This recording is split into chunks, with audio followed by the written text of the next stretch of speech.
شادی کے بعد میرا شوہر ایک بار بھی میرے قریب نہیں آیا تھا۔ میں بہت زیادہ بے چین تھی کہ آخر میں اپنے آپ کو کیسے پرسکون کروں۔ ایک دن گھر میں میرا دیور اکیلے تھا۔ میں نے اسے اپنے پاس بلائے۔ السلام علیکم ناظرین، میرا نام یاسمین ہے۔ میری عمر 17 سال ہے۔ میں چنیوٹ کے ایک شہر میں رہتی ہوں۔ میری شادی خالہ کے بیٹے سے ہوئی تھی۔ میری خالہ کراچی میں رہتی تھیں۔ میرے شوہر کا نام شفقت تھا۔ میری شادی کو 1 سال ہوا تھا کہ میرے شوہر نے اپنا رویہ بدلنا شروع کر دیا تھا۔ میری فیملی میں کل 6 افراد تھے۔ میری ساس، سسر، شوہر، ان کی 2 بہنیں اور 1 بھائی۔ میرا دیور نعیم میرے شوہر سے 3 سال چھوٹا تھا اور اس کی عمر 22 سال تھی۔ میرے شوہر کو کسی اور لڑکی سے پیار تھا، اس لیے انہوں نے شادی کی پہلی رات ہی مجھے بتا دیا تھا کہ بوا میں تمہیں ہاتھ نہیں لگاؤں گا، میں تمہیں پسند نہیں کرتا، بہتر ہے تم اپنے گھر چلی جاؤ۔ لیکن میں نے اپنے ماں باپ کی عزت کے لیے اس کے ساتھ زندگی گزارنے کا فیصلہ کیا تھا۔ میرے ماں باپ نے بڑی مشکل سے میری شادی کی تھی۔ اب میں ان کا دل نہیں توڑ سکتی تھی۔ جب میرے شوہر نے یہ بات کہی تو میرے پاؤں تلے سے زمین نکل گئی اور میں ساری رات روتی رہی۔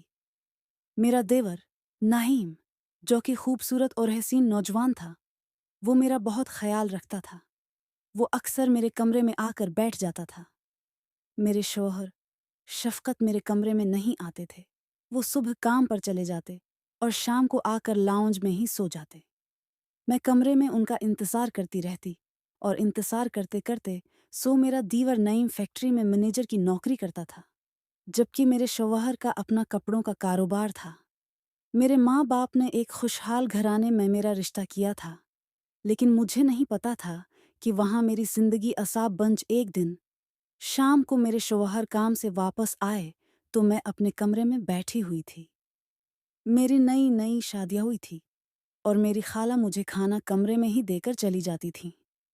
میری خالہ کو ابھی تک یہ پتہ نہیں چلا تھا کہ میرے شوہر نے مجھے کیا کہہ رکھا ہے۔ جب وہ کمرے میں آتے تو میں ان کے سامنے مسکرا دیتی اور انہیں کچھ پتہ ہے نہیں چلنے میرا شوہر شفقت لاؤنج میں لیٹ گیا۔ وہ وہیں کھانا کھاتا اور وہیں سو جاتا۔ گھر والے اسے کہتے کہ اپنی بیوی کے پاس جایا کرو، لیکن وہ کہتا کہ میری طبیعت ٹھیک نہیں، میں اپنی بیوی کے پاس نہیں جاؤں۔ میرا دیور نعیم شام کو 10 بجے میرے پاس آیا، جبکہ میرے شوہر باہر بیٹھے ہوئے تھے۔ میرا دیور میرے پاس آ کر بیٹھ گیا اور میری سے میٹھی میٹھی باتیں کرنے لگا۔ میں بھی اس کی باتوں کی دیوانی ہونے لگی اور اس کی طرف مائل ہونے لگی۔ مجھے یہ دکھ بھول گیا کہ میرا شوہر مجھ سے بات نہیں کرتا۔ اب میں اپنے دیور نعیم کی محبت میں پاگل ہو چکی تھی۔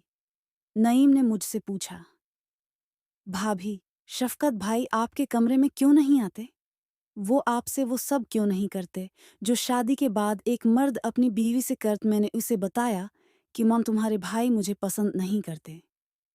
حالانکہ میں انتہائی خوبصورت تھی اور بہت سے لڑکے میرے پیچھے پاگل تھے، لیکن میرے ماں باپ بہت سخت تھے، اس لیے میں نے کبھی کسی لڑکے سے ناجائز تعلقات نہیں بنائے۔ لیکن خالہ کے گھر آنے کے بعد میں اپنے دیور نعیم کی محبت میں مبتلا ہو گئی۔ میرا دیور ہر گھنٹے بعد میرے کمرے میں چکر ہو جاتا ہے، لگاتا اور میرے پاس آ کر بیٹھ جاتا۔ وہ میرا ہاتھ اپنے ہاتھوں میں تھام لیتا تو میرے اندر خوشی کی لہر دوڑ جاتی۔ وہ میرے لیے چھپ کر چاکلیٹ لاتا جو میں بڑے شوق سے کھاتی۔ بس یہی چاکلیٹ مجھے اپنے دیور کا دیوانہ بنا گئی۔ کچھ دن بعد میں نے اپنے شوہر سے طلاق کا مطالبہ کر دیا، کیونکہ مجھے پتا تھا کہ میں اس کے ساتھ خوش نہیں رہ سکتی۔ جب میری دیور نعیم کو پتہ چلا تو وہ بہت غصہ ہوا اور اپنے بھائی رہ سکتی۔ جب میری دیور ٹیم کو پتہ چلا تو وہ بہت غصہ ہوا اور اپنے بھائی سے جھگڑا کرنے لگا، لیکن میرے شوہر نے مجھے 3 طلاقیں دے دیں۔ گھر میں کہرام مچ گیا۔ میرے ماں باپ بھی آ گئے۔ سب اکٹھے بیٹھ کر بات کر رہے تھے۔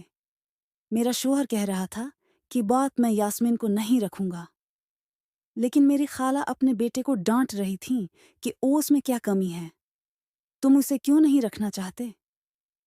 میرے شوہر نے سب کو بتا دیا کہ وہ کسی اور سے محبت کرتا ہے۔ اس نے سب کے سامنے مجھے 3 طلاقیں دے دیں، لیکن میرے دیور نعیم نے میرا بازو پکڑ لیا اور کہا،